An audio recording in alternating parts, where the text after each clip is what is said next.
After the downpour, the air hung light and crisp, sharp with cold freshness. The damp scent of grass and trees mixed with earthy undertones, tangled together with thick, overwhelming floral fragrances that made one's head spin. Amidst the sea of colorful blooms stood a young boy, pale and thin, minus face, tall and straight, his whole being as sleek and sharp as a finely honed blade. Zhang Feng-en gripped the wooden handrail of the spiral staircase as she descended from the villa's second floor into the grand hall. Scent came before sight, and she frowned faintly. Did Mother order all these flowers? She swept her gaze across the living room, nearly swallowed whole by an ocean of blossoms. Yeah, red roses, white lilies, long minus-stemmed bird of paradise, round minus-petaled calla lilies. Her lower lip caught gently between her teeth, a look of quiet confusion and weary forbearance in her eyes. Yuan King Rang stood facing her, at a loss for words. Soon, Mrs. Singh stepped out of the bedroom and came face to face with Mother Yuan, who had just carried the last basket of cosmos into the house. The two women fell into warm, easy conversation. Dusk light glinted off the rain-misted windows, rippling like a shimmering sea. Yuan King Rang fell silent, turning to stare at the broad lawn outside. Fogged glass framed their blurred reflections. The girl reached out, snapped a champagne rose from its stem, and plucked apart its velvety cream petals one by one. Thorns pricked the branches, yet she seemed not to notice. Breaking bloom after bloom, Yuan King Rang did not stop her, but her vacant, indifferent expressions stung his heart just as surely as rose thorns. He had watched his mother tend tirelessly to these flowers to prolong their life, and seen her sit alone in the dark sea of blooms late at night, weeping silently without a single lamplit. 1 week prior, his father had died in a delivery truck accident. Found at fault for the crash, his mother, grief-stricken after the funeral, had resolved to sell her decayed-old flower shop to compensate the other victim's family. Mrs. Zhang had long been their most loyal customer. Learning the shop would close, she had bought out every last stem in stock, easing their desperate financial straits. Mother Yuan had driven her truck to the Zhang residence with Yuan King Rang into WHE to help unload flowers, and mother and son to thank their generous patron in person. His plainly dressed mother, smiling shyly yet sincerely, waved him over. The boy bowed his head and stepped forward, bowing deeply to Mrs. Zhang. Her silk dress was embroidered with pale pink albizia blossoms, light as sunset mist. She quickly took his hand, calling her daughter over with a smile. These two look about the same age. Her tone sharpened with gentle reproach. Child, why destroy perfectly good flowers? He lifted his head, following her gaze. Golden sunsets spilled over the girl's profile, soft and luminous, yet her face remained cold and distant, like a lifeless doll locked inside a shop window. It's nothing, she murmured at the rebuke, lowering her lashes and letting crumpled petals fall at her feet. Her voice held no inflection. They were bound to wither anyway. Years later, King Rang would never forget that look. At 12, Zhang Feng-en still had soft baby fat, round and sweet, yet her dark, clear eyes were in her vingwom cold frozen solid. Deep within her pupils flowed a silent river along sheer cliffs, unrippled by anything cast into its depths. He lived in a run-down old neighborhood, a jumble of dilapidated, shabby buildings more fittingly called an urban village. At 12, tragedy had stolen his father. To pay compensation, his mother had sold their flower shop, forced to scrape by pushing a tricycle cart of wholesale blooms. However, fleeing city inspectors, life had never been kind to him. Their cramped 40-square-meter-to-room flat had only one small balcony, the sole spot to catch sunlight. Piled high with moisture-sensitive flowers, it slowly became an unexpected local landmark, drawing visitors who came just to take photos. Decades of wind and rain had stained the tenement walls black with mold. Against this drab, gray wasteland, vivid blossoms leaned from rusted railings, carving out a bright, flourishing corner in the bleak lower world. A stranger photographed the balcony and posted the image online, flooded with comments praising undying romance. Yuan Qingrang had chanced upon the post and smiled indifferently. Two outsiders. Sunlit flowers meant romance. No one saw the toil and sorrow hidden in the shadows behind that fleeting beauty. Dim fluorescent lights left their flat perpetually gloomy, as if trapped in endless rain. Ribbons unwrapping paper cluttered every corner. His world felt cramped and suffocating, and in moments of weariness, he would recall his first trip to the Zhang villa in his mother's truck.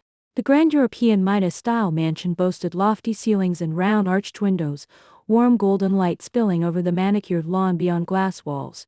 He would sketch its outline on the back of his maths exercise sheets, filling in intricate details through faint memory and vivid imagination. Their next meeting came on another rainy day. It was 9:50-8 at night, 2 minutes before closing time at the bakery where he worked part-minus time. He always flipped the shop sign from open to closed 5 minutes early. Enough time to tidy tables, pack leftover bread, change out of his uniform, turn off the lights and look up. As he stepped from the back room after dimming the lights, he spotted a girl standing with her back to him, pressed against the glass beneath the narrow eaves. The downpour raged outside. She held her backpack tight to her chest, her slender neck rising from the collar of her white shirt. He flipped the sign back to open and tapped the glass, and he recognized her instantly. For years had passed. Her features remained delicate, doll-like, with a small nose and mouth, yet she had grown taller, leaner and more willowy. She did not recognize him. When he opened the door and offered shelter from the rain, her clear, still eyes swept over him. She ducked her head, stepped past him, and whispered a quiet, polite thank you. The small bakery was warm, thick with the rich, buttery sweetness of pastries, softening every nerve. Wooden tables lined the walls, and a full -length floor window framed the rain-soaked city outside, quiet and cold like a traditional linguage painting sealed behind glass. 16-year-old Zhang Fengyan wore her dark hair in a high ponytail tied with a pale green ribbon, white knee-high stockings hugging her slim legs. Simple black round-toed shoes tapping gently against the floor.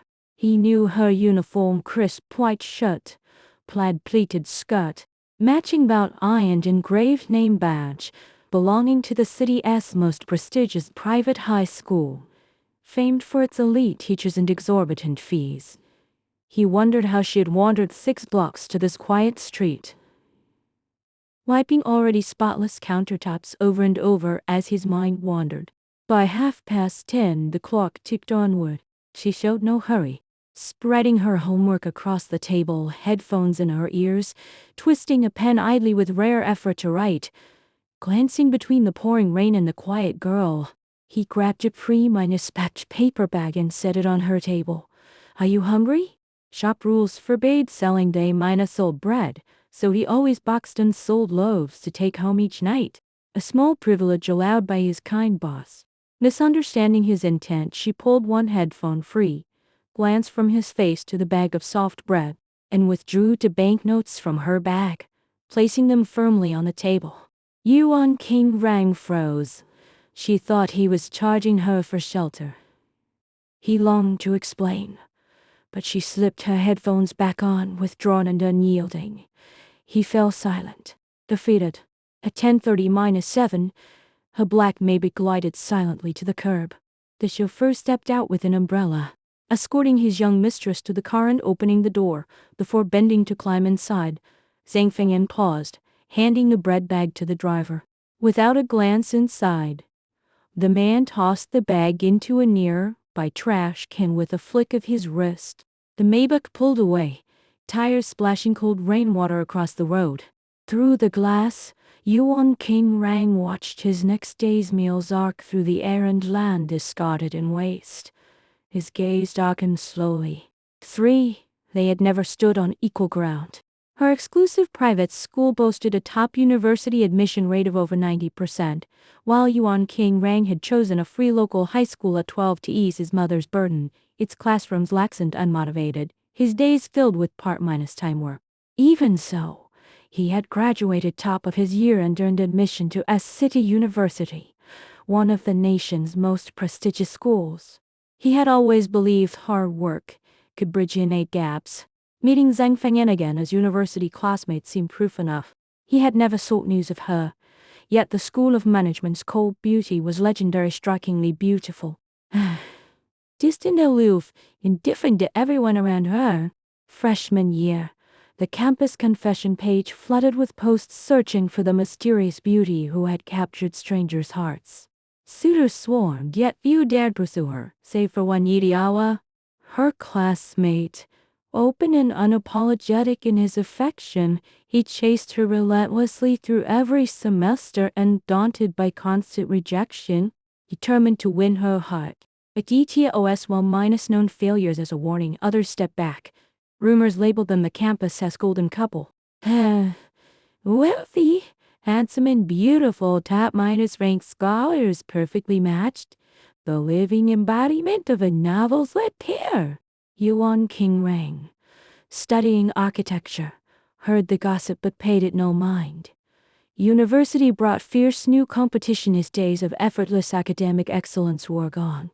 The campus was no gentle ivory tower, but a grilling marathon where laziness meant falling behind entirely, between heavy textbooks in the library and endless part-time jobs. He had no time to spare. As Christmas neared, the campus cinema hired temporary staff, and he took the work. Renovated from the student center hall, it boasted commercial-standard screens, sound systems and affordable tickets, always packed for holidays. One Christmas Eve, a student booked an entire screening room to celebrate his crush's birthday. Following the client's request, Yuan King Rang pushed a flower-framed cake cart down the dim indigo corridor toward the private hall. Blooms wilted faintly in the low light. Turning the corner at the quarter's end, he collided abruptly with a girl returning from the restroom. The passage was wide, yet the cart maneuvered clumsily.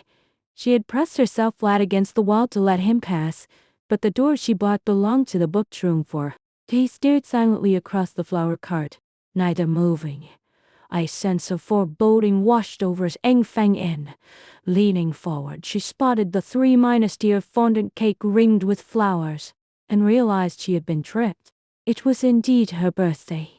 She had agreed to a class movie night. Unaware Ida and her classmates planned a public surprise proposal. Unwilling to be the center of attention, she turned to flee at once. Wait. In that instant, Yuan King Rang connected the cold, famous beauty with the campus rumors. Panicked at her escape, he reached across the cart and caught her wrist. Her icy gaze snapped to his face, and he released her at once, lowering his voice. Don't go that way. They're waiting for you. He led her out a side door into the bitter winter night wind. The campus blazed with holiday cheer, a towering Christmas tree glowing with fairy lights in the square. Crowds gathering for photos. They walked against the tide, drawn together by quiet coincidence. Their dormitories lay along the same road. His further away, he followed one step behind her, silent and steady. At the crossroads where their paths parted, he stepped forward and blocked her way. She halted, meeting his eyes. You'll get docked wages for sneaking me out. Won't you? She patted her pockets, realizing her phone and bag were still inside the cinema. Not every kindness needs repayment. He shook his head, tossing her a round red apple before she could react. This is for you. Check the other side. She caught it, twisting the fruit over, confused to find nothing. With a quiet laugh, he turned it for her. The other side. Embarrassed by her clumsiness, she mumbled a quiet apology. Carved carefully into the skin with his key were 2 words, Happy Birthday. The night hung soft and still, wind rustling bare branches. Pale silver moonlight falling like snow. She traced the shallow carvings gently with her thumb, afraid to break the fragile skin, and smiled at last. Thank you. Her smile was rarer and lovelier than her indifference, eyes crinkling, features bright and alive. Sight he would seldom witness even after they grew familiar. Zhang Fengyan, he called as she turned toward the girls' dormitory. She glanced back, confused. It was their 3rd meeting, and she had never asked his name. Yuan King Rang, he said clearly. King for clear, rang for courtesy, Yuan King rang. Their eyes locked. Snow seemed to settle softly in his chest, weightless yet heavy all at once. For by their fourth meeting, Yuan King Rang was 20-6, established in his career.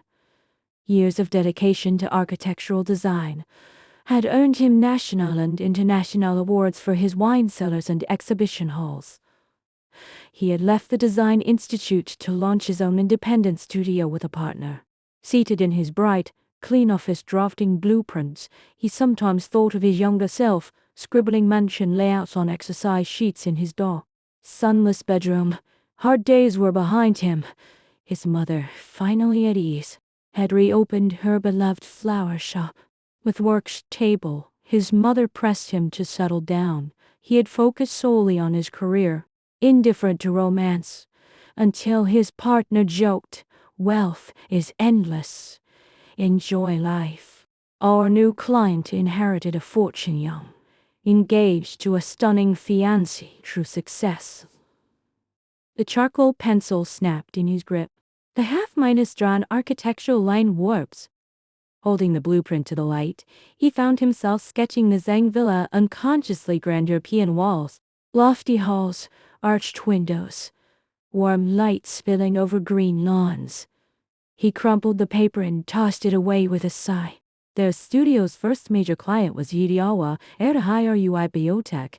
At their initial meeting, Yidiawa cut straight to the point, seeking to renovate his fiancée's ancestral home before their wedding. Polite and distant, neither mentioned their shared university ties. Confident and sharp from years in business, Yidiawa softened only in his fiancée's presence. Zhang Feng answered silent and expressionless throughout the discussion, detached and reserved. Mid-meeting, Yidiawa received an urgent work call and rushed off, leaving Zhang to wait for the driver. "I can drive Miss Zhang home," Yuan King Rang offered. "It will also let me survey the site in person." At 5 in the afternoon, traffic stalled on the elevated highway. Sunset gilding the sky as the car dimmed. Glancing in the rearview mirror, he watched her rest with closed eyes. "Do you have something to ask, Mr. Yuan?" she asked without opening her eyes, sharp and perceptive. "Nothing," he replied quickly, flustered. "I only wondered how you chose our small studio, so new compared to large design firms." "I chose it," she said plainly, opening her eyes to watch the city lights bloom beyond the window. "I saw your cave wine cellar design online. I liked it." Surprised, he had not imagined her cold taste would favor such warm, vivid aesthetics. Hidden within limestone cliffs and dense greenery, the cellar blended white oak and marble with wild nature, its interior boasting rich Moroccan colors and warmth. Colorful steel wire formed geometric wine racks shaped like honeycombs. Plaques and cosmos blooms, a rainbow of intricate patterns.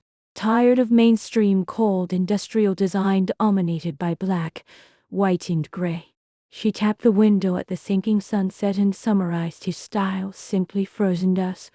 His heart sank softly. That very wine cellar had been inspired by a fiery ocean sunset he had once witnessed. Blazing crimson clouds, glowing tides fading slow below the horizon. The fleeting passionate scene had sparked his desire to capture eternal beauty before it vanished. Every designer cherished a kindred spirit. He drove on, his mood shifted unknowingly. Before she left the car that day, he reintroduced himself. "Yuan King Rang. Clear and courteous. A pleasure to cooperate." "Miss Zhang." "Xing Feng En," she replied, shaking his hand politely. "Feng for meeting, and for blessing." Her lack of recognition stung, a bitter smile tugging at his lips. Why would she remember a trivial stranger from her past?